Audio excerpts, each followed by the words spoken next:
ወደ ኋላ በኢትዮጵያ አቆጣጠር 2003 ዓመተ ምህረት እንመለስ። በወቅቱ የኢትዮጵያ ምድር የተሰማው ዜና የብዙዎችን ልብ በኩራት ሲያሞቅ፣ በካይሮ ግን መሬት መንቀጥቀጥ ሆኖ ተሰማ። አባይ ላይ ግድብ ተጀመረ የሚለው ቃል በግብጽ የፖለቲካ መድረክ ላይ ምን ያህል ድንጋጤን እንደፈጠረ ሁላችሁም ታስታውሱ ይሆናል። ከዚያ ቀጥሎ የመጡት ቀናት የዲፕሎማሲ ጦርነት የታየባቸው፣ የአማራጭ ዕቅዶች የተወጠኑባቸውና የዓለም አቀፉ ማህበረሰብ አይኖች ወደ ምስራቅ አፍሪካ እንዲዞሩ ያደረጉ ነበሩ። በካይሮ የቤተ መንግሥት ኮሪደሮች ውስጥ ስለ ግድቡ ማውደምና ወታደራዊ እርምጃ የተሰሙ ድምጾች የበዙ ነበሩ። ዛሬ ይህንን ታሪክ የምናነሳው ከየት ተነስተን የት እንደደረስን ለማስታወስ ነው። ታዲያ ያ የጥላቻና የፍርሃት አየር እንዴት ወደ መተማመንና የትብብር ጥሪ ተቀየረ? ለምንስ ነበር ግብጽ ለ15 ዓመታት ያህል ግድቡን እንደ ኑሮ ስጋት የተመለከተችው? ዛሬ በዝግጅታችን ያንን የውጥረት ማህደር እንገልጣለን። አባይ ስንል ለኢትዮጵያውያን የውሃ ስም ብቻ አይደለም፣ የታሪክ የክብርና የተስፋ ተምሳሌት እንጂ። ለዘመናት ይፈሳል እንጂ አይጠጣም የተባለለት ይህ ታላቅ ወንዝ አዲስ ምዕራፍ ላይ ቆሟል። በተደጋጋሚ በኢትዮጵያዊ ወንዞች ዝግጅታችን የታላቁ የህዳሴ ግድብን ወቅታዊ ሁኔታና የቀጠናውን የውሃ ፖለቲካ ቃኝተናል። ለዛሬ ግን ያለፉትን ዓመታት ለማየት ወደናል። ከዛሬ 15 ዓመታት በፊት በጉባ በረሃ የመሠረት ድንጋይ ሲቀመጥ ብዙዎች አይታሰብም አሉት። ነገር ግን በኢትዮጵያውያን ጥረትና ላብ ግድቡ ተጠናቋል። ይህ ግድብ ለኢትዮጵያ የኢኮኖሚ ዋስትና ብቻ ሳይሆን የቀጠናው የትብብር ማዕከልም እየሆነ ነው። ጎረቤት ሀገራት የኤሌክትሪክ ኃይል እንዲያገኙ በማድረግ የምስራቅ አፍሪካን ትስስር እያጠናከረ ነው። አባይ ግን የልማት ብቻ ሳይሆን የዲፕሎማሲ ማሳያም ነው። የናይል ውሃ ፖለቲካ ባለፉት ዓመታት ትኩስ አጀንዳ ሆኖ ቆይቷል። ባለፉት 15 ዓመታት የታላቁ ህዳሴ ግድብ ግንባታን ተከትሎ የተከሰቱት የውሃ ፖለቲካ ሽኩቻዎች እጅግ ውስብስብና ተለዋዋጭ ነበሩ። ታላቁ የኢትዮጵያ ህዳሴ ግድብ በይፋ ሲታወጅ በግብጽ የነበረው ድንጋጤ በሁለት ዋና ዋና ምክንያቶች የመነጨ ነበር። የመጀመሪያው የጂኦፖለቲካ የበላይነት መሸርሸር ሲሆን፣ ሁለተኛው ደግሞ በናይል ወንዝ ላይ የነበራቸው ታሪካዊ የይገባኛል ጥያቄ ፈተና ውስጥ መውደቁ ነበር። መጋቢት 24 2003 ዓ.ም ኢትዮጵያ የግድቡን ግንባታ በይፋ ስታበስር በካይሮ የነበረው መንግሥት ከፍተኛ ድንጋጤ ውስጥ ገባ። ለግብጽ ናይል ወንዝ የህይወት መስመር ወይም ላይፍላይን ብቻ ሳይሆን የቀጠናው የኃይል ሚዛን መለኪያ ነው። ኢትዮጵያ በናይል ላይ ግዙፍ ግድብ መገንባቷ ለዘመናት በወንዙ ላይ የነበራቸውን ብቸኛ ተጽዕኖ የሚያስቀረው በመሆኑ እንደ ትልቅ ስጋት ተመለከቱት። የሙሐመድ ሙርሲ መንግሥት በስልጣን ላይ በነበረበት ወቅት የተፈጠረው ክስተት የውሃ ፖለቲካውን ወደ ከፍተኛ የጦፈ ደረጃ ወስዶት ነበር። በአውሮፓውያኑ ሰኔ 2013 የግብፁ ፕሬዝዳንት ሙሐመድ ሙርሲ ግድቡን እንዴት ማቆም እንደሚቻል ከፖለቲከኞች ጋር በቴሌቪዥን ቀጥታ ስርጭት ሳያውቁ ተወያዩ። በስብሰባው ላይ የተሳተፉት አካላት ግድቡን በቦምብ ማፈንዳት፣ የሳተላይት መቆጣጠሪያ መሳሪያዎችን በመጠቀም ግድቡን ማውደም ወይም በኢትዮጵያ ውስጥ ያሉ አማጺ ቡድኖችን በመደገፍ ሁከት መፍጠር የሚሉ አደገኛ ሐሳቦችን አንስተው ነበር። ይህ ስብሰባ ይፋ መሆኑ ኢትዮጵያ ውስጥ ከፍተኛ ቁጣን ቀሰቀሰ። የወቅቱ መንግሥት የግብፅን አካሄድ የዲፕሎማሲ ስነ ምግባር የጎደለው በማለት በጽኑ አውገዘው። ግድቡን ለመገንባት እንዲቻል የአባይን ወንዝ አቅጣጫ ለጊዜው መቀየር ሲከናወን፣ ግብፅ ጉዳዩን ለዓለም አቀፉ ማህበረሰብ በማቅረብ ኢትዮጵያ ላይ ማዕቀብ እንዲጣል ጥረት አደረገች። ግብፅ ለዓለም አቀፉ ማህበረሰብ ኢትዮጵያ የግብፅን የውሃ ድርሻ እየቀማች ነው የሚል ዘመቻም ከፍታ ነበር። ኢትዮጵያ በበኩሏ ግድቡ ውሃውን እንደማያጠፋ ይልቁንም ለግብፅና ለሱዳን የሚፈሰውን የውሃ መጠን እንደሚያስተካክል በማስረዳት የሳይንሳዊ መረጃ ዘመቻ ጀመረች። በዚህ ወቅት ውጥረቱን ለማርገብ ኢትዮጵያ፣ ግብፅና ሱዳን በጋራ እንዲደራደሩ ተደረገ። ነገር ግን ግብፅ የድርድሩ መነሻ እንዲሆን የምትፈልገው የ1959ን የውሃ ድርሻ ስምምነት ኢትዮጵያ ያልፈረመችበት ነበር። ኢትዮጵያ ደግሞ በ1929ና በ1959 የተደረጉትን ስምምነቶች ፈጽሞ እንደማትቀበልና አዲስ ፍትሃዊ የሆነ የትብብር ስምምነት እንደሚያስፈልግ በግልጽ አስቀመጠች። ነገር ግን በሂደት ድባቡ ከዛቻ ወደ ጠረጴዛ ዙሪያ ድርድር ተቀየረ። ሆኖም ይህ የድርድር ሂደት ቀላል አልነበረም። የሶስትዮሽ ድርድሩም አጀንዳው ከመጀመሪያው የተዛባ ነበር።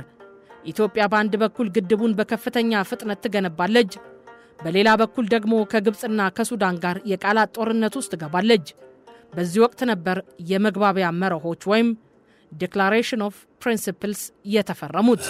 በአውሮፓውያኑ ማርች 2015 በካርቱም የተፈረመው ስምምነት ብዙዎች ታላቅ ድል አድርገው ተመለከቱት። ኢትዮጵያ፣ ግብፅና ሱዳን አንዳችን ሌላውን አንጎዳም ብለው ተፈራረሙ። ነገር ግን ችግሩ በዝርዝር ውስጥ ነበር። ግብፅ ይህንን ስምምነት ተጠቅማ ኢትዮጵያ መብቷን እንድትገድብ፣ የውሃ ድርሻዋ በቁጥር እንዲወሰንና የቀድሞውን የቅኝ ግዛት ስምምነቶች እንድታውቅ ትፈልግ ነበር። ኢትዮጵያ ደግሞ ስምምነቱ የግድቡን አሞላልና አሰራር እንጂ የናይል ወንዝን የውሃ ድርሻ አጠቃላይ ጉዳይ የሚመለከት አይደለም በማለት ቆመች። የውሃ ፍሰት ጥናት የሚያደርጉ ኩባንያዎችን መምረጥ እንኳን ለዓመታት ተጎተተ። ጥናቱ እንዳይሳካ ግብፅ ስትጥር፣ ኢትዮጵያ ደግሞ ሂደቱ እንዲቀላጠፍ ትታገል ነበር። በዚህ ወቅት ድርድሩ የጊዜ መግዣ ሜዳ ነበር። ግብፅ በድርድር እየዘገየች ግድቡን ለማስተጓጎል ስትሞክር፣ ኢትዮጵያ በሌላ በኩል ግንባታው አይቆምም የሚል አቋም ይዛ ነበር። ይህ የድርድር ፖለቲካ እምነት ወደ መሸርሸርና ወደ ተከታታይ የዲፕሎማሲ ሽኩቻ ተቀየረ። የድርድሩ መድረክ የሰላም ሳይሆን የጥበብና የስትራቴጂ ፍልሚያ ነበር። ከ2019 ከአውሮፓውያኑ በኋላ የውሃ ፖለቲካው ከቀጠናዊ ማዕቀፍ ወጥቶ ወደ ዓለም አቀፍ ትኩረት ተዛወረ። ግብፅ በዲፕሎማሲ ጥረቷ አሜሪካና የዓለም ባንክን በድርድሩ ውስጥ ታዛቢ እንዲሆኑ ጋበዘች። ይህ ግን ለኢትዮጵያ ሌላ ፈተና ነበር። በዋሽንግተን የተካሄደው ድርድር አንድ ወገን ብቻ ተጠቃሚ የሚሆንበት ስምምነት ተዘጋጅቶ የቀረበበት ወቅት ነበር። አሜሪካ በወቅቱ የነበረው አስተዳደሯ ግብፅን ይበልጥ በመደገፍ ኢትዮጵያ ላይ ከፍተኛ ጫና ለማሳደር ሞክሯል። በዚያ ወቅት ነበር የዋሽንግተን ስምምነት የተባለው ሰነድ ለመፈረም ቀርቦ የነበረው። ነገር ግን ኢትዮጵያ ይህ ስምምነት የሀገሪቱን ሉዓላዊ መብት የሚጋፋ የወደፊት የውሃ አጠቃቀሟን የሚያገድና የግብፅን ፍላጎት ብቻ የሚያስጠብቅ ነው በማለት በቆራጥነት እምቢ አለች። ያን ጊዜ ነበር የአሜሪካው ፕሬዝዳንት በግልጽ ግድቡ መፈንዳት አለበት የሚል ንግግር ያከሉት። ኢትዮጵያ ላይ የገንዘብ እገዳ ተደረገ፣ ጫናዎች በረቱ። የኢትዮጵያ ዲፕሎማሲ ግን በዚሁ ተፈተነ። በወቅቱ ኢትዮጵያ ያሳየችው አቋም የዓለምን የውሃ ፖለቲካ ቀይሮታል። የውሃ ጉዳይ የፍትህ ጉዳይ እንጂ የጥቂት ሀገራት የቀድሞ ስምምነት አይደለም የሚለው የኢትዮጵያ ድምፅ ከምስራቅ አፍሪካ አልፎ በዓለም አቀፍ መድረክ ሲስተጋባ ነበር። የዋሽንግተኑ ድርድር አልተሳካም። ነገር ግን ኢትዮጵያ ለሉዓላዊነቷ ስትል ምን ያህል ዋጋ ለመክፈል እንደምትችል ዓለም የሰማበት ወቅት ነበር። ከዲፕሎማሲያዊ ጫናዎች በኋላ አዲስ ምዕራፍ ተከፈተ። በአውሮፓውያኑ ሐምሌ 2020 ኢትዮጵያ በዓለም ፊት የምትጠብቀውን የህዳሴ ግድብ የመጀመሪያ ዙር ውሃ ሙሌት በድል አጠናቀቀች። ይህ ድርጊት ለግብፅና ለሱዳን ብቻ ሳይሆን ለመላው ዓለም አንድ መልእክት አስተላለፈ። ኢትዮጵያ የራሷን የልማት መብት ተግባራዊ ማድረግ ጀምራለች የሚል። ይህ ወቅት ውጥረቱን ከዋሽንግተንና ከኒውዮርክ አውጥቶ ወደ አፍሪካ ህብረት እንዲመጣ ያደረገበት ነበር። ግብፅና ሱዳን ጉዳዩን ወደ ጸጥታው ምክር ቤት በመውሰድ ኢትዮጵያ ላይ ማዕቀብ እንዲጣል ቢሞክሩም የጸጥታው ምክር ቤት የያዘው አቋም ታሪካዊ ነበር።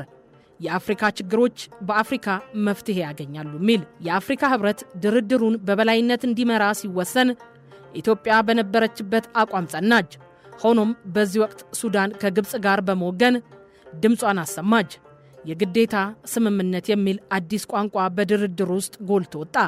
ኢትዮጵያ ግን ግድቡ ለጋራ ጥቅም ነው እንጂ ሌላውን ለመጉዳት አይደለም የሚለውን መርህ በየመድረኩ ታስተጋባ ነበር።